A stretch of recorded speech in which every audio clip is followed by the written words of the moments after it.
Exam द्वार channel पर स्वागत है। लाइक करें हमारी वीडियोज़ को और साथ ही सब्सक्राइब करें और बेल आइकन को दबाएं ताकि आपको नए नए वीडियोज़ मिलते रहें। हेलो फ्रेंड्स, स्टेट 2020 सीडीपी यानी बाल विकास एवं शिक्षा शास्त्र चाइल्ड डेवलपमेंट एंड पेडागोजी के भाग 14 में आप सभी का स्वागत है।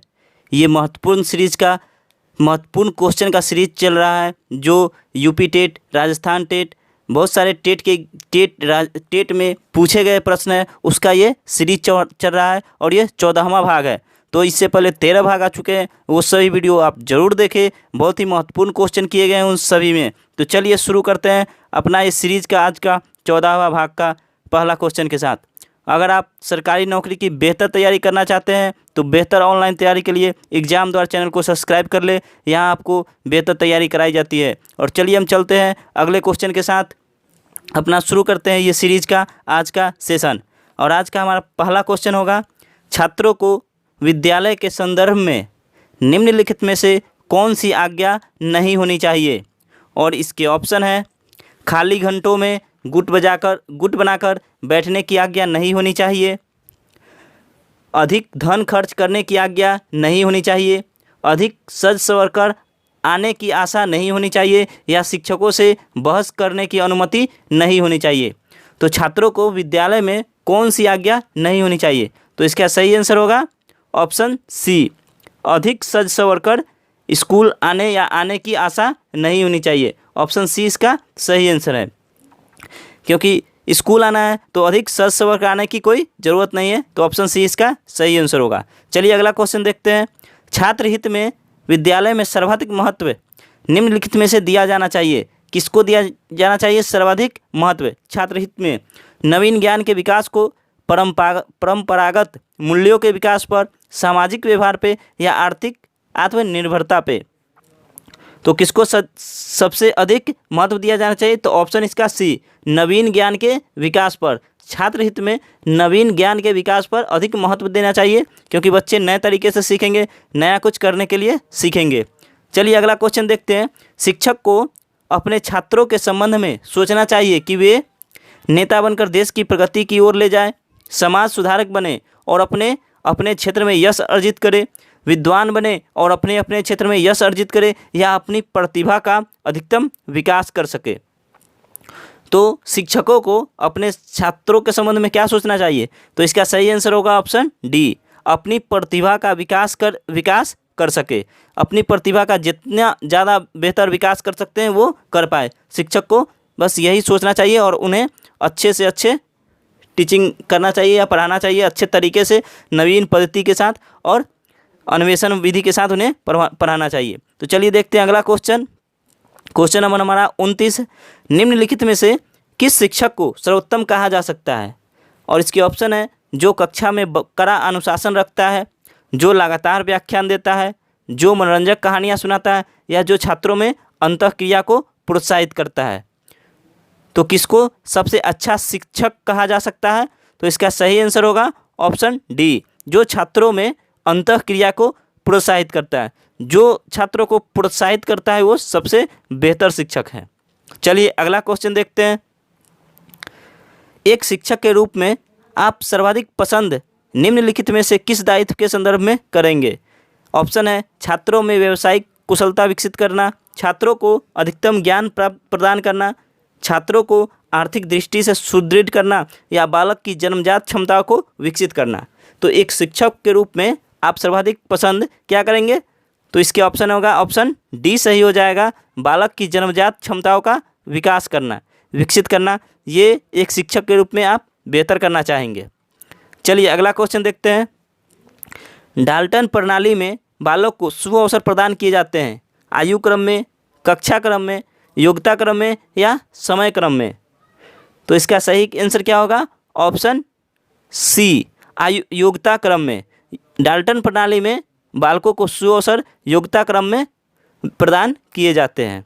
चलिए अगला क्वेश्चन की तरफ चलते हैं और हमारा अगला क्वेश्चन है, डाल्टन प्रणाली के संदर्भ में सत्य कथन है। डाल्टन प्रणाली के संदर्भ में कौन सा कथन सत्य है, हमें ये बताना है। चलिए देखते हैं इसके ऑप्शन क्या है। ऑप्शन है, डाल्टन प्रणाली में विषयवार प्रयोगशालाओं की आवश्यकता अनुभव की जाती है। डाल्टन प्रणाली बालक के व्यक्तित्व विकास पर बल देती है? डाल्टन प्रणाली बालक को पूर्ण स्वतंत्रता प्रदान करती है? या उपयुक्त कथन सभी सत्य है? तो इसका सही आंसर क्या होगा? सही आंसर होगा ऑप्शन डी, उपयुक्त सभी कथन सत्य है। क्या कि डाल्टन प्रणाली में विषयवार प्रयोगशाला की आवश्यकता अनुभव की जाती है? हाँ, सभी विषय की प्रयोगशाला होनी चाहिए, ये सही है, पहला सही है। दूसरा, डाल्टन प्रणाली बालक के व्यक्तित्व विकास पर बल देती है, तो ये भी सही है कि व्यक्तित्व विकास पर बल देती है।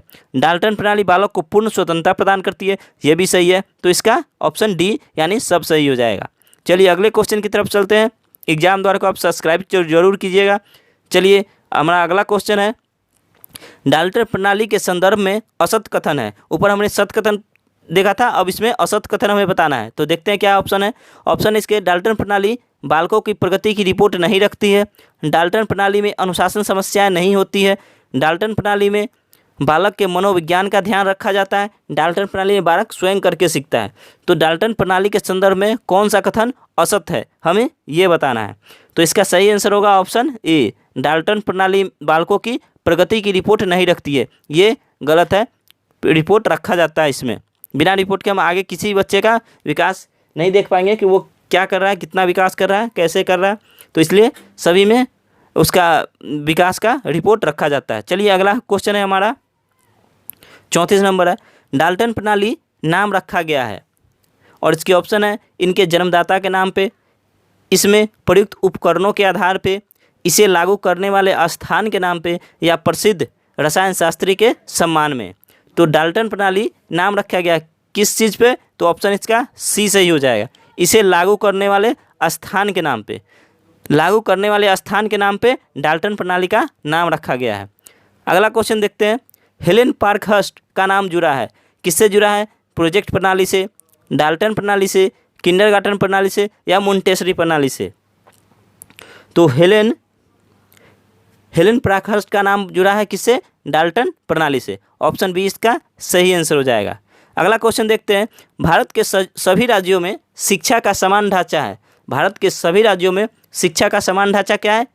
ऑप्शन है 10+2, 10+2+3, 10+3+2, 10+2+3+1। तो इसका सही आंसर होगा ऑप्शन बी 10+2+3, ये इसका सही आंसर होगा। लेकिन अब ये चेंज हो गया, अब क्या है? 5+3+3+4, 5+3+3+4। अब ये नया ढांचा आया है, तो आप सभी इसको अब याद रखिएगा। वैसे ऑप्शन में ये रहेगा तो ये पुराना ढांचा है, अब नया ये लागू होने वाला है 5+3+3+4। चलिए देखते हैं अगला क्वेश्चन, भारत में सबसे कम साक्षरता वाला राज्य है और इसके ऑप्शन है उड़ीसा, मध्य प्रदेश, बिहार या पंजाब। तो इसका सही आंसर होगा ऑप्शन सी, बिहार। भारत में सबसे कम साक्षरता वाला राज्य कौन सा है? बिहार। चलिए अगले क्वेश्चन की तरफ चलते हैं, भारत में राष्ट्रीय शिक्षा पाठ्यक्रम के अंतर्गत समाहित किया गया है। क्या भारत के स्वतंत्रता आंदोलन का इतिहास, संवैधानिक दायित्व, पर्यावरण संरक्षण या उपयुक्त सभी? तो इसका सही आंसर होगा ऑप्शन डी, उपयुक्त सभी। भारत में राष्ट्रीय शिक्षा पाठ्यक्रम के अंतर्गत भारत के स्वतंत्रता आंदोलन का इतिहास शामिल किया गया है, संवैधानिक दायित्व शामिल किया गया है और पर्यावरण संरक्षण, तो ये सभी शामिल किया गया। ऑप्शन डी इसका सही आंसर होगा। अगला क्वेश्चन है हमारा, 2001 की जनगणना के अनुसार भारत में साक्षरता है 64.80%, 65.38%, 75% या 80%। तो इसका सही आंसर होगा ऑप्शन ए, 64.80%। अगला क्वेश्चन है हमारा, भारत में सर्वाधिक साक्षरता वाला राज्य है। ऑप्शन है केरल, पंजाब, महाराष्ट्र या आंध्र प्रदेश। तो इसका सही आंसर होगा ऑप्शन ए, केरल। अगला क्वेश्चन की तरफ चलते हैं। अगला क्वेश्चन हमारा, स्कूल चले हम संबंधित है, किससे संबंधित है? रात्रि शिक्षा से, बाल शिक्षा से, नारी शिक्षा से या सर्व शिक्षा से? ये किसका नारा है? स्कूल चले हम। तो ये किसका नारा है? तो ये नारा है ऑप्शन नंबर डी, सर्व शिक्षा से। ये सर्व शिक्षा का नारा था, सर्व शिक्षा अभियान के तहत ये नारा चलाया गया था, क्या? स्कूल चले हम। चलिए अगला क्वेश्चन देखते हैं, निम्नलिखित शिक्षा संबंधित नारा दिया गया है? शिक्षा है अधिकार हमारा, कलम है हथियार हमारा। ये नारा किसके द्वारा दिया गया है, ये हमें बताना है। और इसके ऑप्शन है यूनिसेफ द्वारा, बिहार सरकार के शिक्षा विभाग द्वारा, भारत सरकार के शिक्षा मंत्रालय द्वारा, या इनमें से किसी के द्वारा नहीं। तो शिक्षा है अधिकार हमारा, कलम है हथियार हमारा, ये किसके द्वारा दिया गया था? तो ये दिया गया है यूनिसेफ द्वारा। यूनिसेफ ने ये नारा दिया था, शिक्षा है अधिकार हमारा, कलम है हथियार हमारा। चलिए अगले क्वेश्चन की तरफ चलते हैं। ये सेम ही क्वेश्चन रिपीट है। तो शिक्षा है अधिकार हमारा, कलम है हथियार है, ऑप्शन ए इसका सही आंसर होगा। यूनिसेफ द्वारा ये दिया गया था। अगला क्वेश्चन है, कस्तूरबा गांधी शिक्षा योजना का शुभारंभ हुआ कब हुआ था? 15 अगस्त 1974, 15 अगस्त 1996, 15 अगस्त 1997 या 15 अगस्त 1998। तो इसका सही आंसर क्या होगा? ऑप्शन सी, 15 अगस्त 1997 से कस्तूरबा गांधी शिक्षा योजना का शुभारंभ हुआ था। अगला क्वेश्चन है, औपचारिक शिक्षा से तात्पर्य है? औपचारिक शिक्षा से क्या तात्पर्य है, ये हमें बताना है। इस शिक्षा में विधायी विद्यालयों में जाकर निर्धारित एवं निश्चित पाठ्यक्रम का नियमित अध्ययन करते हैं और जो विद्यार्थी की आवश्यकता एवं अभिरुचि पर आधारित हो के अनुसार दी जाती है। तो इसका सही आंसर क्या होगा? सही आंसर होगा ऑप्शन ए, औपचारिक शिक्षा। औपचारिक शिक्षा क्या है? तो औपचारिक शिक्षा, इस शिक्षा में विद्यार्थी विद्यालयों में जाकर निर्धारित एवं निश्चित पाठ्यक्रम का नियमित अध्ययन करते हैं। चलिए अगले क्वेश्चन की तरफ चलते हैं। क्वेश्चन नंबर 45, औपचारिक शिक्षा से तात्पर्य है? ये सेमी क्वेश्चन रिपीट हुआ है। तो औपचारिक शिक्षा से क्या तात्पर्य है? तो ऑप्शन नंबर ए इसका सही आंसर है, जो विद्यार्थी की आवश्यकता में अभिरुचि पर आधारित पाठ्यक्रम के अनुसार दी जाती है। 45 का देखते हैं, 45 का ए। चलिए अगले क्वेश्चन की तरफ चलते हैं हम। 46 नंबर एक ये रीजनिंग का क्वेश्चन है। तो चलिए देखते हैं, ये सेट का क्वेश्चन है इसलिए रीजनिंग भी आया उसमें। तो भोजन का संबंध मीनू से है, तो पुस्तकें का संबंध किससे है? तो भोजन हमें मीनू में भोजन मिलता है, तो पुस्तकें में ऑप्शन बी सारणी से हमें पुस्तकों का ज्ञान होता है। मीनू से हमें भोजन का ज्ञान होता है, सारणी से हमें पुस्तकों का ज्ञान होता है। चलिए अगले क्वेश्चन की तरफ चलते हैं। 47, मानसिक विकास के पहलू नहीं है? कौन सा मानसिक विकास के पहलू नहीं है? तो इसके ऑप्शन है संप्रतय निर्माण, संवेदना व प्रत्यक्षीकरण, स्मरण शक्ति या नागरिक गुणों का विकास। तो मानसिक विकास के पहलू नहीं है, कौन सा? नागरिक गुणों का विकास। ऑप्शन डी इसका सही आंसर हो जाएगा। अगले क्वेश्चन की तरफ चलते हैं। किशोरावस्था में सांवेगिक विकास की विशेषता नहीं है?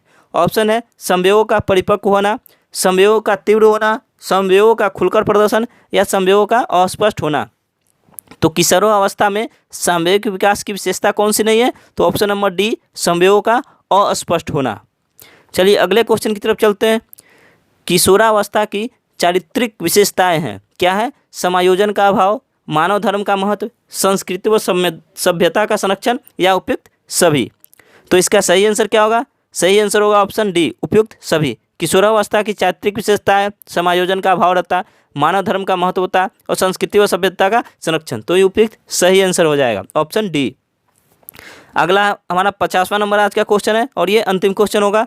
कोहलबर्ग ने प्रतिपादित किया है, कोहलबर्ग ने कौन सा सिद्धांत दिया था? इसके ऑप्शन है अधिगम सिद्धांत, नैतिक विकास का सिद्धांत, संज्ञानात्मक विकास का सिद्धांत या इनमें से कोई नहीं।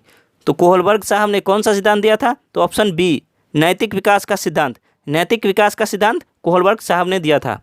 इसी के साथ आज का इस सेशन का हमारा ये वीडियो यहीं समाप्त होता है। आप एग्जाम द्वार चैनल पर नए हैं तो वीडियो को लाइक और शेयर कर दे, साथ ही चैनल को सब्सक्राइब कर ले। सब्सक्राइब के बगल में एक बेल आइकन है, उसे दबा ले, जिससे हर वीडियो का नोटिफिकेशन आपको मिलता रहे। एग्जाम द्वार चैनल पे आपको मैथ, जीके और रीजनिंग के वीडियो मिलेंगे। सभी का लिंक इस वीडियो के डिस्क्रिप्शन बॉक्स में दे दिया गया है, वहाँ से आप सीधा सभी वीडियो देख सकते हैं।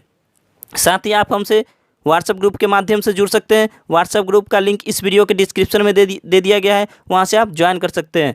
इंस्टाग्राम, टेलीग्राम, फेसबुक सभी से जुड़ सकते हैं। फेसबुक से जुड़ने के लिए सर्च करें @exam द्वार और इंस्टाग्राम और टेलीग्राम से जुड़ने के लिए लिंक दे दिया गया है इस वीडियो के नीचे, वहाँ से आप जुड़ सकते हैं। इसी के साथ आज का हमारा इस सेशन का वीडियो समाप्त होता है। हम आपसे फिर मिलेंगे नेक्स्ट वीडियो में। तब तक के लिए जय हिंद, जय भारत।